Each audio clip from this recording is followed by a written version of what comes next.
Okay, so imagine this. You're in 16th century England, and you see this woman, Hmm. and she comes from like really modest beginnings, Wow.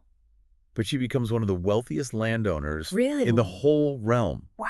Not only that, she builds not just one, Oh my God. but four magnificent estates. Wow. This woman Yeah. navigates the very dangerous Tudor court, Oh, yeah. survives 4 marriages, even outmaneuvers Queen Elizabeth I. You're kidding. That woman is Bess of Hardwick. Bess of Hardwick. And today we are diving deep Yes. into her extraordinary life. It really is an extraordinary story. Yeah. It really captures the imagination, doesn't it? Totally. This woman defying, Right. all these limitations placed on her. During a really tumultuous time. Yes, absolutely. And what's so amazing is her legacy is literally etched, Yeah. not just in the history books, Right. but in the very stones of Hardwick Hall. This incredible estate that she created. Yeah, and Professor Lipcomb, Yes. paints this picture for us of Hardwick Hall. Yeah. And she talks about this magnificent structure with its iconic 6 towers, piercing the sky. Right. And each one emblazoned with Bess's initials ES. Yeah. Right underneath a coronet. Wow. And the scale of the building, the enormous windows that flood the interior with light. Yeah. It's really this powerful declaration of her wealth and status. Yeah, it's like she's saying, Yeah. look what I did. This is me. But her journey to this point was really anything but straightforward. Oh, absolutely not. So Bess was born around 1527 Okay. into a family of, pretty modest landowners in Derbyshire.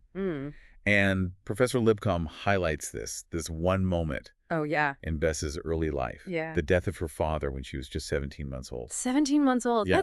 That's so young. I know. I mean, that must have been, And you think about it, it was really a turning point. Oh, definitely. Because the family lands Right. weren't in her mother's name. Oh. And so they were just taken by the crown. Oh, wow. And the family was left Yeah. in a really precarious financial situation. Wow. And I think that experience Yeah. really left a mark on Bess. For sure. It shaped her determination to have her own financial independence. Right, because she saw what happened Right. when you didn't have that. Absolutely. Yeah. Yeah. Yeah. It's like this childhood experience really planted a seed that grew into this lifelong pursuit of security. And control. Yes. Yes. Especially in a world where women had very little of either. Very little of either one. Right. So let's talk about that, how she achieved that. Yeah. So her first marriage to Robert Barlow was very tragically cut short. Okay. But her second marriage to William Cavendish. Proved to be a real game changer. How so? Well, Cavendish was a really shrewd guy. And he had profited really handsomely from the dissolution of the monasteries. Right. When Henry VIII seized the Catholic Church's lands Isn't that, and assets. Yeah. Well, Bess, Yeah. having learned from her childhood, Yeah. made sure Okay. that all of the property that they acquired Uh-huh. was in both of their names. Oh, that's smart. Yeah. Yeah. So it was securing her financial future, Yeah, no matter what happened. regardless of what happened to Cavendish. That's great foresight.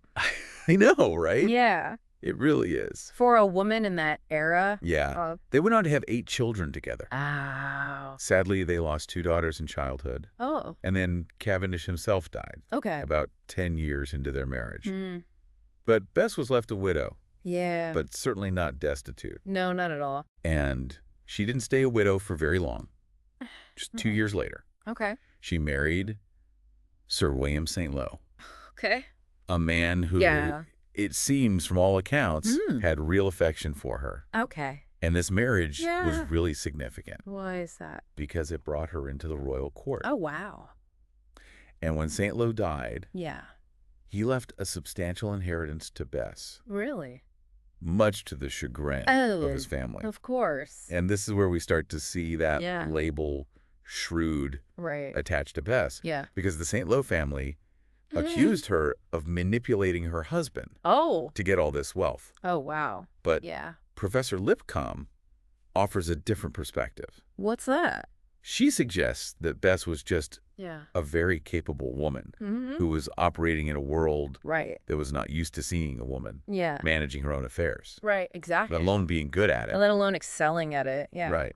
I mean, she was managing estates. She was handling all of these complex financial transactions. Yeah. Really showing a level of business acumen that was so rare for a woman in that time. In that time. And let's not forget, Yeah. she's doing all of this while raising a large family. Oh my gosh. And navigating the the Tudor court. treacherous Tudor court life. That's a lot to juggle. But then comes husband number 4. Oh. George Talbot, the Earl of Shrewsbury. Oh. A powerful nobleman who really placed her at the heart of Tudor power dynamics. Oh, wow. And this is where things take a dramatic turn. Oh, really? Yeah. Well, so Bess and Shrewsbury were given this task of guarding Mary, Queen of Scots. Mary, Queen of Scots. Can you imagine the responsibility, the expense, the constant scrutiny? Oh, my God. Hosting a deposed queen for 15 years. 15 years? I can't even imagine. It definitely put a strain on their marriage. Yeah, for sure. That's not even mentioning all the rumors of the affair between Shrewsbury and Mary. Do we know if those were true or not?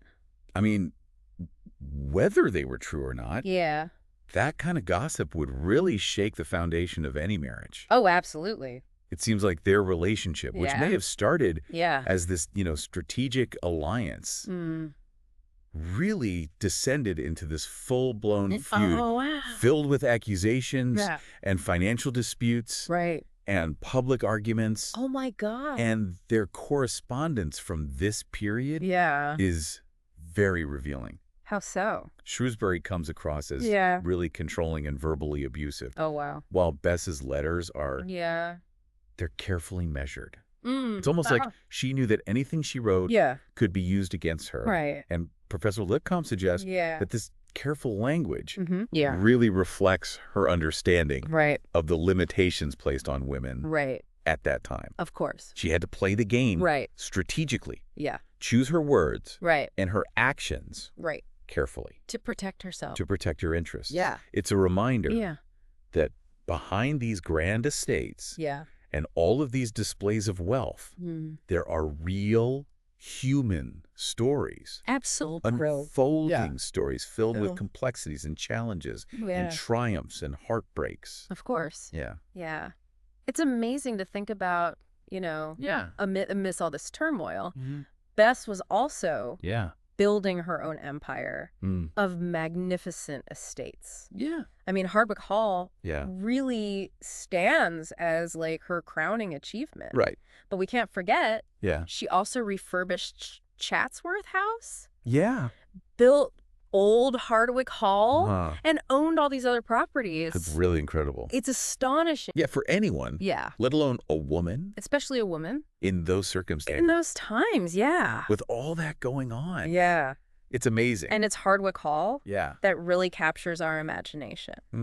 Professor Lipcomb takes us inside. Yes. It's like stepping into a time capsule. Yes. And she guides us through this grand, high, great chamber. The high, great chamber. So vast. So opulent. It was meant to rival the finest homes in all of England. It's incredible. And you can just imagine the gatherings. That must have happened there. I know what a scene that must have been. Oh, my gosh. The size of that room alone really speaks to Bess's ambition. It really does. Professor Lipcomb mentions that Bess actually requested the measurements. Oh, really? Of the Great Chamber at Theobald's. Okay. The largest house in England.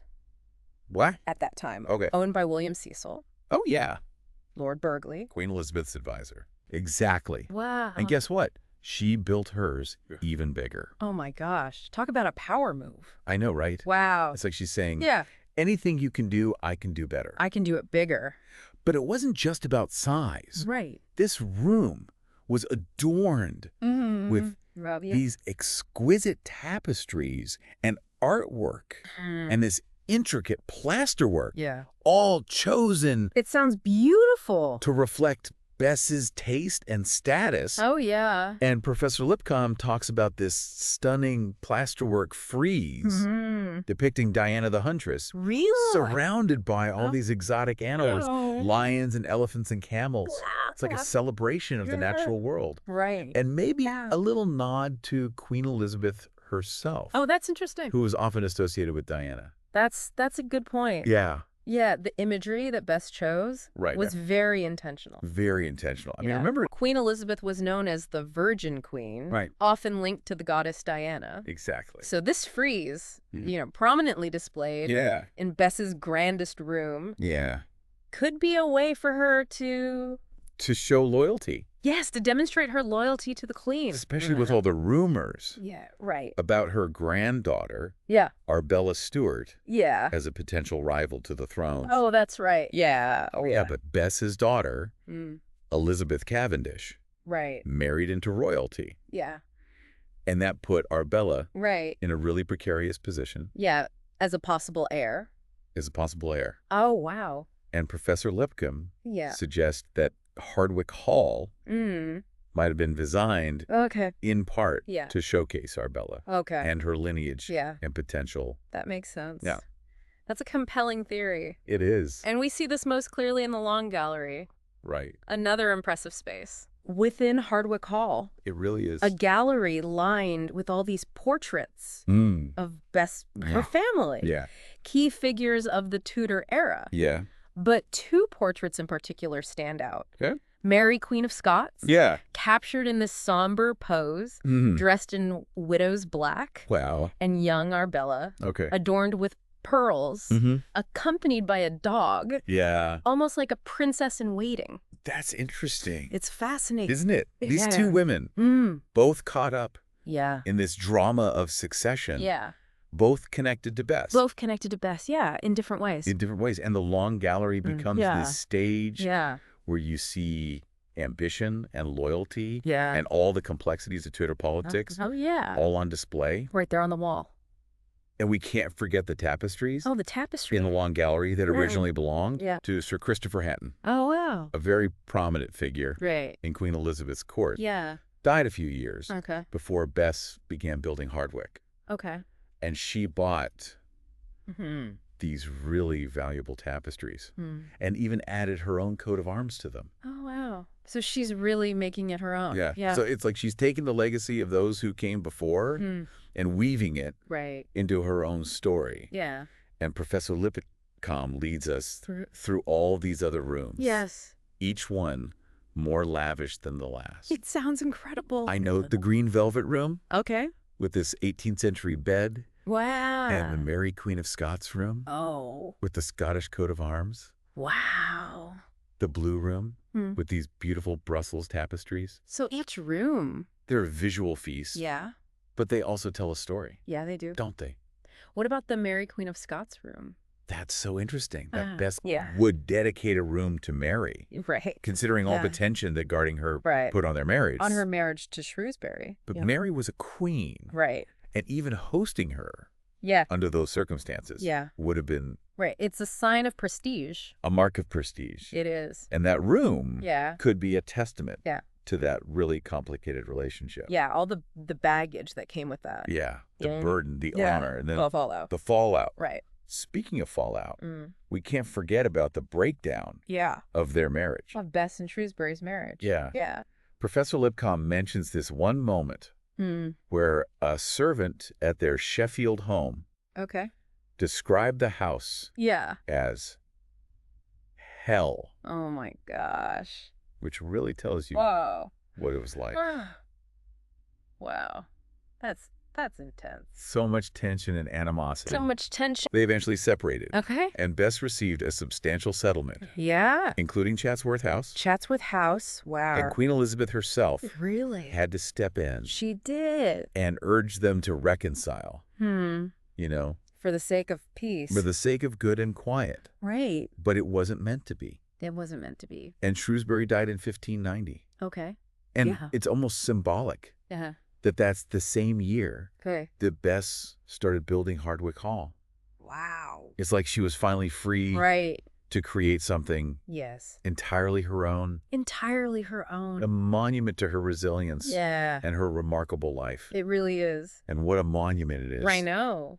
Professor Lipcomb talks about climbing to the roof of Hardwick Hall. Oh, wow. And walking along the leads as Bess might have done with her guests. And taking in these breathtaking views of the landscape. She even points out a banqueting house. Really? Tucked away in one of the turrets. Oh, wow. A special spot for the final course of a grand feast. Wow. I can just imagine. Can you imagine Bess standing there looking out at everything she had achieved? It's a powerful image. It is. And it really speaks to the legacy that Bess wanted to create. Yeah. I mean, she defied all the odds coming from these modest beginnings to become one of the most influential women in England. And she did all of this while Yeah. navigating the Tudor court. And surviving 4 marriages. And raising a family. And building her own empire. Her own empire. Wow. It's incredible. We left off with Bess, at the top, seemingly invincible at Hardwick Hall. But life had one more twist. Really? And it really centered around her granddaughter, Arbella. Oh, Arbella. Yeah, what's interesting is it seems like, as Arbella got older, their relationship was impacted by Arbella's position as potential heir. Right. Professor Lipcomb notes that Arbella became increasingly demanding, caught up in all the courtly intrigues, and even developed some resentment toward Bess. Oh, wow. Yeah. It sounds like that weight of expectation. Right. That constant awareness of her claim to the throne. Yeah.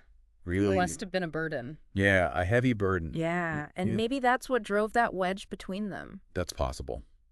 It's sad. Yeah. Because it really shows you how even in a family like Bess's, so powerful, those relationships could be strained by ambition and Tudor politics. Right. But ultimately, Arbella's claim amounted to nothing. Yeah. Queen Elizabeth died in 1603. Yeah. And James VI of Scotland ascended the throne without any real challenge. All that drama. For nothing. Intrigue. Poor Arbella. Yeah. But what about Bess? Yeah. How did she spend her final years? Yeah. Well, with the succession settled, James the Priest on the throne. Yeah. Bess finally had some peace and quiet. Oh, good for her. I know she deserved it. She did. She lived for another 5 years. Wow. At Hardwick Hall. And she died there peacefully. Oh, wow. In her bedchamber. That's nice. On February 13th. 1608. Okay. At the age of 81. 81. That's incredible. I know. For that time, especially with everything she went through. Exactly. Yeah. It seems fitting that she died in the home that she created. Yeah. This testament to her legacy. And Professor Lipcomb's lecture really brings her to life. Yeah. Reveals this woman of immense ambition, resilience, intelligence. Yeah. This keen eye for beauty. Right. All evident in Hardwick Hall. Yeah, you really see it. You see into the detail. I can't imagine another woman accomplishing this. In that era, I mean, she really defied the constraints placed on her. In that society. Yeah, and became this real force to be reckoned with. Yeah, in a world dominated by men. Absolutely. So, wow. What can we learn from Bess's journey? Yeah, what do you think? I think she challenges us to rethink these traditional narratives that often dismiss women like her as manipulative or ruthless. Right, just because they're ambitious. Right. Yeah. I mean, she was ambitious. Yeah. But she was also intelligent. Intelligent, resourceful, a survivor. A survivor, yeah. Makes you wonder how we judge historical figures. Right. Especially women. Yeah, especially women. We're looking through the lens of our own time. Through our modern lens. Yeah. Yeah. And here's a final thought for you. Okay. Okay. Imagine yourself walking through Hardwick Hall, surrounded by all this beauty. What parts of her story really resonate with you? Yeah. Is it that determination to overcome these limitations? Yeah. Or her ability to gain wealth and power in this male-dominated world? Yeah. Or maybe it's the legacy that she left behind. Yeah. It's pretty inspiring. It is. That's it for our deep dive into the life of Bess of Hardwick. Bess of Hardwick. We hope you've enjoyed this journey into the world of the Tudors. Yeah. And that Bess's story has inspired you. It's inspiring for sure. Until next time. Yes. Keep exploring. Keep questioning. And keep those aha moments coming. I like that. Yeah.